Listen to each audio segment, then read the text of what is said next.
Welcome to Burlap Teachers. Enjoy the video. You start by placing the Nintendo Switch into the dock and connecting the official AC adapter. This supplies steady power and prevents display issues. Next, plug the HDMI from the dock into the TV and switch the TV input to that HDMI. You should see the Switch home screen. If controllers aren't connected, attach Joy-Cons to the console first or sync a Pro controller now so you can navigate settings and start playing without interruptions.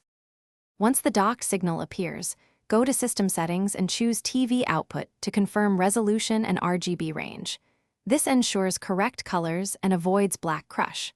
Set TV audio to HDMI and adjust volume, or route sound through an AV receiver if you prefer surround. Make sure lip sync is correct. Remember, docked mode targets 1080p output, so check individual game options for performance versus quality and enable settings that match your TV and playstyle. You're ready to play? Grab your Pro controller or synced Joy-Cons and launch a game. If you notice input drift, open controllers and sensors to calibrate sticks. That fixes most control issues. If the TV shows no signal, reseat the HDMI and power cables, then force a reboot by holding the power button for 12 seconds and restarting. This clears transient glitches. Finally, keep dock vents unobstructed and install system updates to resolve compatibility or performance problems quickly. Thanks for watching. Consider subscribing if this video helped you.